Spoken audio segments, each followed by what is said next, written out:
I've been there. I've been the angry eldest daughter. I've been angry at my parents. I've resented my siblings. I've been jealous of my siblings' childhood. I've thought, you know what, I'm going to go to uni. I'm going to get my degree and I'm never coming back. These guys will never see me again. If they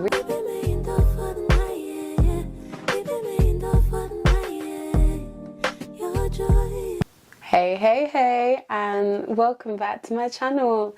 And even if you're new, welcome. My name is Sandra and this is my YouTube channel where we talk about all things lifestyle, all things faith, and all things growing and becoming who we need to become. Welcome to what will be my first series, and it will be called Becoming a Big Sister Again.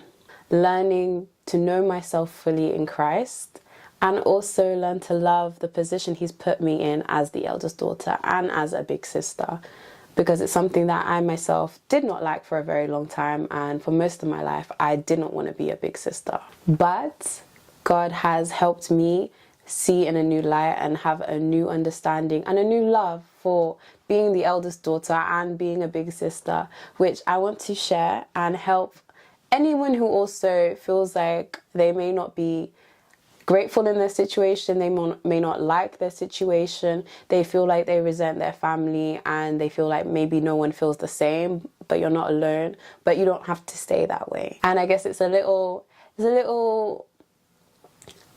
love letter. It's a little token to, I guess, the big sister I always wanted for myself.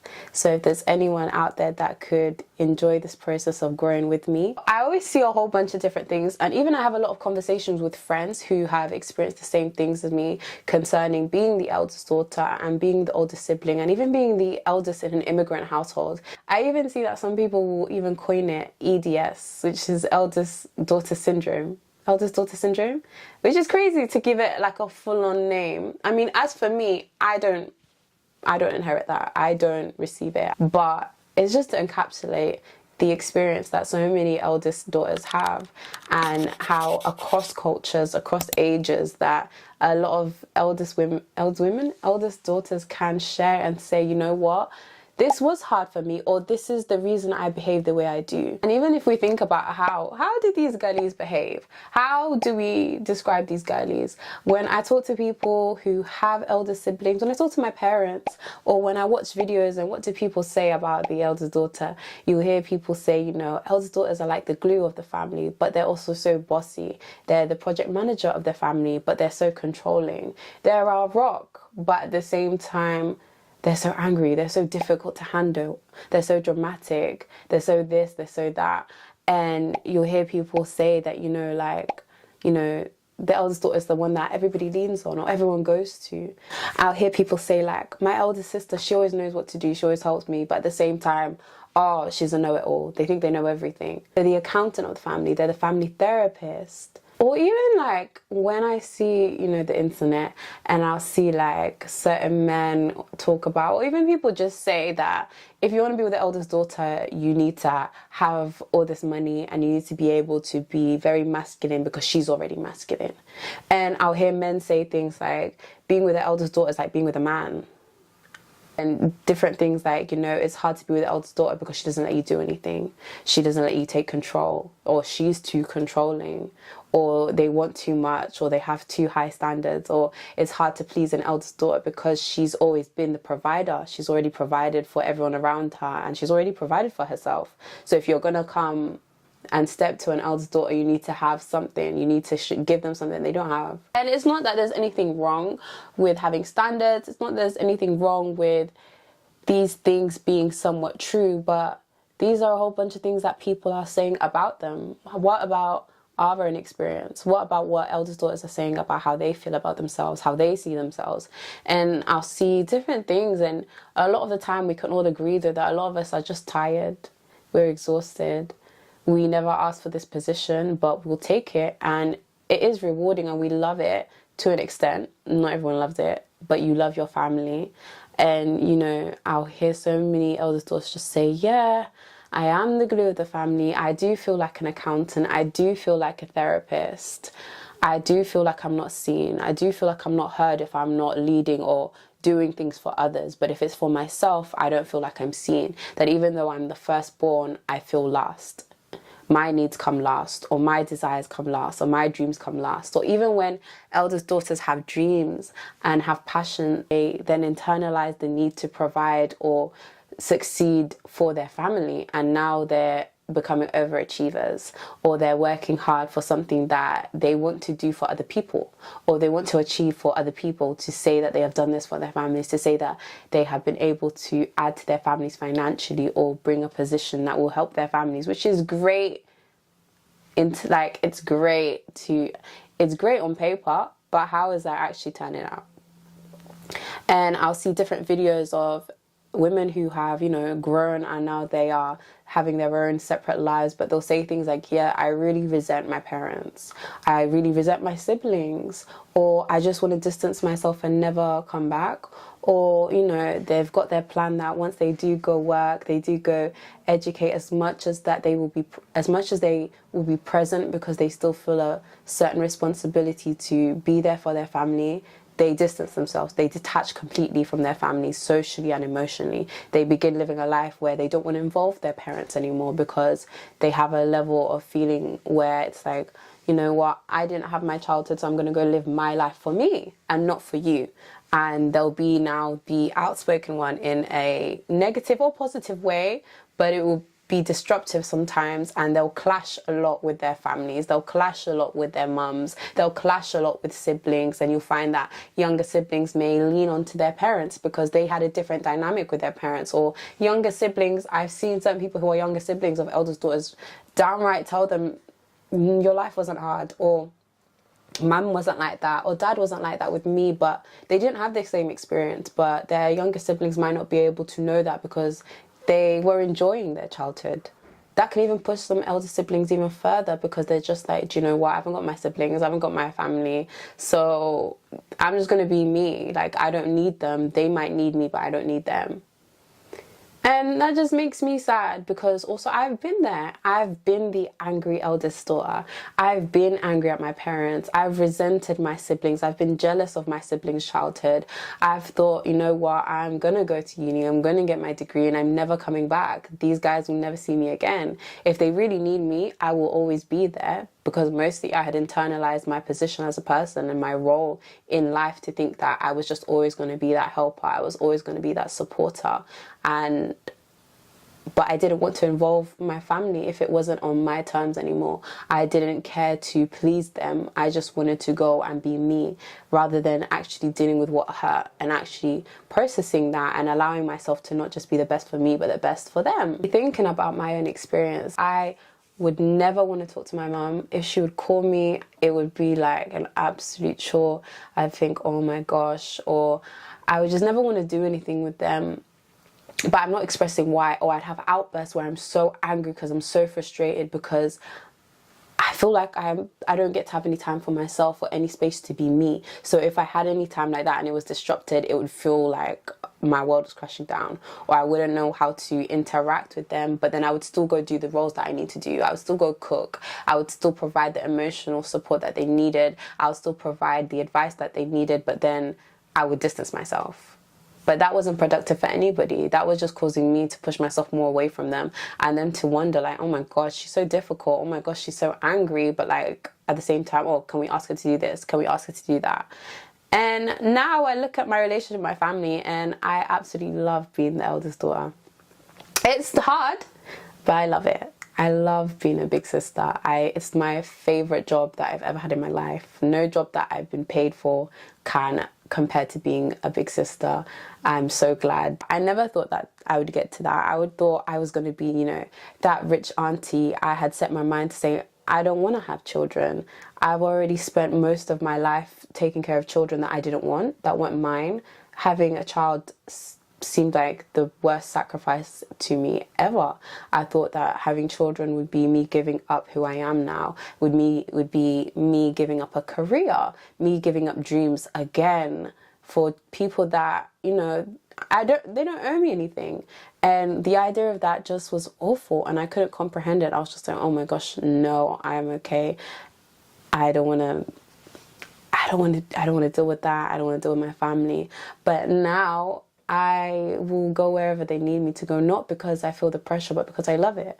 I want to be around them. I want to share things with my parents. I kind of hyper involve my parents in my life now, and it's really weird because I never thought that would be me. If I'm going somewhere, I'm telling them all about it, including them in what they think I should do. And for so long it was really hard because I didn't feel like they parented me, so then I didn't involve them in my life because I was like, I've done it without you. And for a lot of oldest daughters or elder siblings, you might not want to admit it, or you might not have the conversation with your parents, but for a lot of it, you even end up parenting them. That you're parentified not just for your siblings, but you parent your parents, which is a hard pill to swallow because no one wants to feel like that. You want to know or feel like your parents are your parents and you can go to them for everything. But for a lot of eldest daughters, it's not that way. You are that middleman where you're a child, but you are kind of born to be their help. And because you may have age gaps or just because of the position, you don't get to receive them fully as parents, or maybe the way you did before your siblings came along. And I know for me, I have huge age gaps with my siblings. So I'm one of 6, but that's a story for another day. But I'm the eldest to my mum, and I have 4 sisters, 3 of which are all younger siblings, and 1 sister who is the same age as me, but for most of our lives, majority of our lives, like almost 20 years of our lives, we didn't know each other. Once again, that's a story for another day. But my 3 beautiful sisters that are younger than me, we have fat age gaps. The smallest age gap being 6 years, and that's my sister, she is 16. And then I have another sister who is 9, so that's like 13 years age gap. And another sister who is 3, and that's 19 years. So I have almost 20 years between one sibling, and the shortest is just close to 10 years. So it's then like this whole time I have seen each and every one of them be born. I've seen them as babies, I've seen them as toddlers, I've seen them start school, go into secondary school, become teenagers. You can't help but be attached to them in some form of a parental role because we are so far from each other in age. We are so far from each other in life stage, and then you have the responsibility of wanting to be a good example, wanting to be a good big sister, but it kind of turns into being another parent. And for so much of my childhood and even like my early adult years, I absolutely hated being a big sister. And because of these age gaps, no matter how I tried to go about it, I couldn't help it. It was either take on that role or don't have a relationship with them or don't enjoy being with them, but you love them. And the thing is, when you love people, at least especially myself, the way I love fully and wholly. So how can I not invest into these people's lives? How can I not be there if my mom and dad need me to be there? Especially if you are, have an immigrant household, or even just any household nowadays where your parents are having to work a lot. My mum would be working, if not 2 jobs, or she'd just be working night shifts all the time, or very late shifts, long days, and my dad would be doing night shifts. Your parents aren't really there, so then you're trying to pick up the slack because there are 2 children in my house and I'm the only one that can use a stove. I'm the only one that can make sure that these guys are fed or these guys go to bed on time, whilst we try and take the stress off your parents, because you love them too and you want to be of help. You want to take stress off them, even though it's not your actual role, but you can't help it. And it kind of becomes a thing when they've got used to it, you've got used to it. So how do we now reverse it? Instead, now more weight gets added on, more weight comes along, and it gets harder and harder and less enjoyable. And it would be a constant cycle in my head of, oh my gosh, I hate this, I want to break out of this, I want to be me. And then it's, no, I have to stay, I have to help. What am I going to do if I can't help? And feeling like if I can't be of help or support to someone, I'm useless. And having so much anxiety that if I'm not in control of something, it's all going to go wrong. It's not going to be right. My parents aren't going to be proud of me. People aren't going to think I'm useful. People aren't going to love me. People aren't, all these different things, because that's all I could see in myself. But I didn't know how to navigate this. So when I came to Christ and I was learning about my identity, learning to love myself, learning the purpose of my life, and God actually began to show me also, as much as you hate it, as much as you dislike it, I made you the eldest. I made you the firstborn. I made you a big sister. And I even made you a big sister, not just for your biological siblings, but there are people in life that are going to need you. And I was just like, I'm okay, thanks. I don't want that. Can't I just heal and become me for me? The Lord helped me to see my mum and dad in a new light, see my siblings in a new light, and even push me to interact with them more and more, and to become someone that loves this role and someone that loves this position, and is now learning how to interact with my siblings in a new way, how to interact with my parents in a new way, how to step back and not be a parent, how to step back and let my parents parent me as well as my siblings. But this wouldn't happen if I couldn't understand, what does it actually mean to be an eldest daughter? What does God say about being the eldest sibling? I know if God has made me, God has said, okay, I've made you the eldest and I've made you a daughter. I had to go and look at the Bible and remember all the things God has said, and actually remember this applies to what he's saying I am. And remember that, wait, God values the first. Wait, God values women. Wait,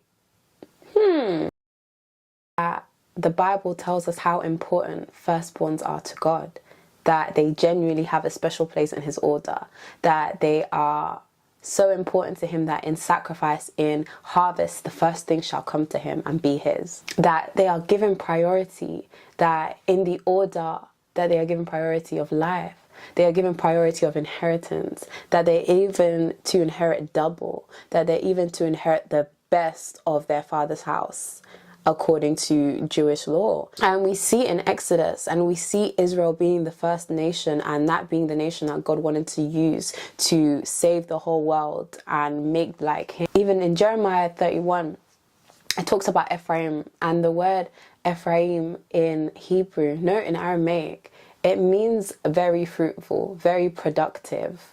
So God is likening first to such a thing, to say that firsts are very productive, very fruitful, and they are to receive fruitfulness. They are to receive good things. Another thing the Lord himself says about the first and firstborn, something that actually I can't stand being called this, and I hate when my parents call me this, but I'm learning to understand it through Christ. But you are strong.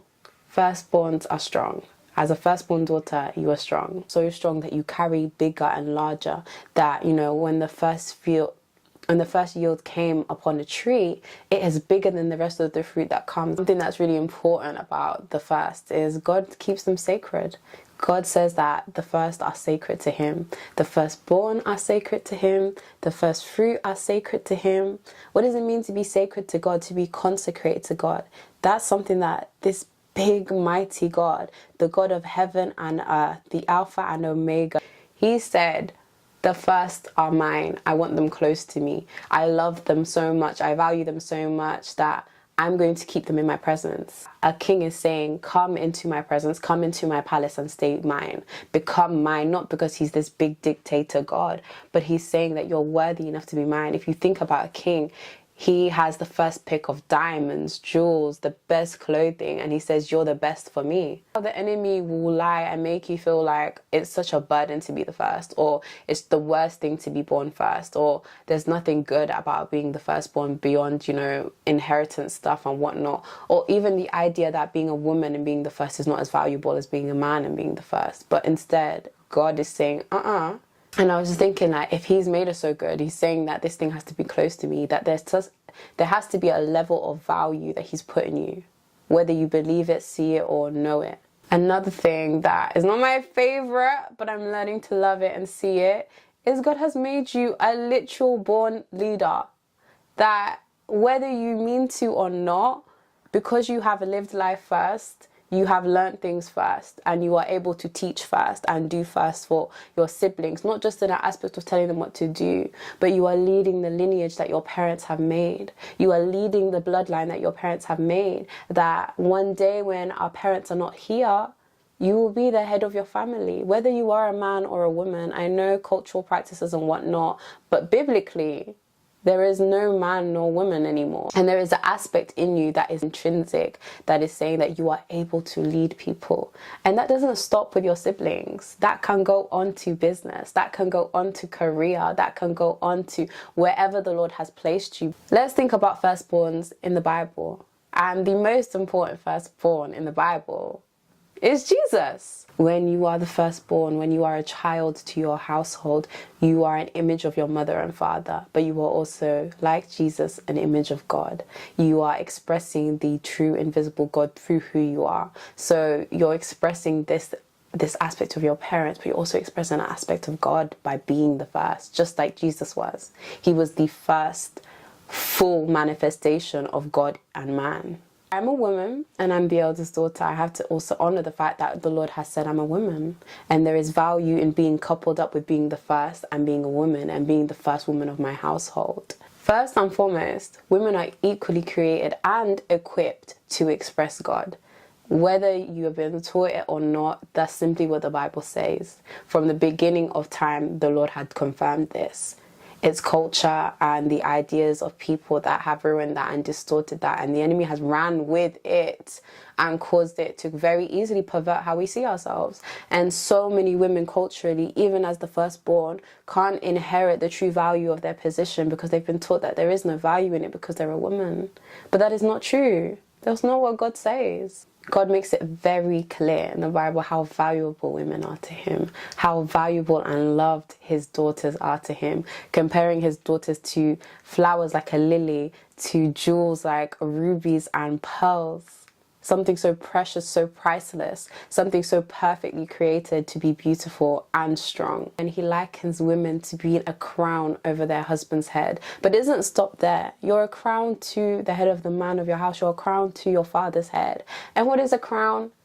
A crown is expensive. A crown is solid. A crown is made of gold. A crown is fine. So what the Lord is saying is he's helping you know that who you are as a woman, you are a solid, valuable thing. And you are to adorn those around you and show God's glory in every single way. Something that I love that the Bible likens women to very early in Genesis is a helper, to the Holy Spirit, calling women to be a helpmate. I'm not saying that they are limited at helping, but there is a special aspect of them that helps because they can advance. And I think that's something that is really sad when people think of helper. They think of someone that's less than, or someone that is doing the work that someone of importance can't do. But you can't help someone if you can't add to what they can do. You are lifting up their hands. You are helping them do more than they could do by themselves. Women are wise. Women are kind. Women are able. He likens women to the church, to his body, to the very thing that he died for, to the very thing that he has given to carry on his legacy. It's not by accident you have a womb that can birth things. It's not by accident God has added all these different things to you. Even when you look at different women in the Bible, you have women like Deborah, who was a prophetess but also a judge, that she was strategic, but she was also someone that delivered people. And you have other women like Esther, that yes, we may talk about her beauty, but at the end of the day, she was a queen. She had governmental power. She had favor. She was someone who was influential. And we have other people who were women that taught and set examples and added to the kingdom and provided help for Jesus' ministry, for the apostles' ministry. There is so much value in being a woman. And being coupled up with the first, being a woman who is the first, there's nothing like it. It's about time we dismantle our perspective from the enemy, thinking that it's a poor position to be in, thinking that we should hate our position and hate our lives because of our experiences, when God has said that it's something much, much more. And because it's something much, much more, we ought to love it and come into it fully. We ought to heal from our pain and acknowledge our pain and deal with the issues that we've seen so that we can flourish in this position. We can flourish in the position of a leader. We can flourish in the position of someone who is made to be fruitful, of someone who is made to have plenty, of someone who is meant to be a crown over her family's head. Which is why it's really, really important and exciting to start this journey and this series. And I hope that you enjoy coming along with me, because it will be a great time for us to grow, laugh, get to know myself more and get to know yourself more in a way that you probably haven't seen, and see the aspects of being a big sister that are fun and great, the aspects of being with your parents that you may not have experienced before and you've actually been longing for, and God has always wanted you to know, because he's always wanted you to know this aspect of him. I hope you enjoy this journey with me. Comment down below if you're the eldest, if you're an eldest brother, if you're an eldest sister. Tell me a little bit about how you're feeling about your own position. And I hope that you walk in this journey with me and we can grow and thrive together in the mighty name of Jesus. Amen.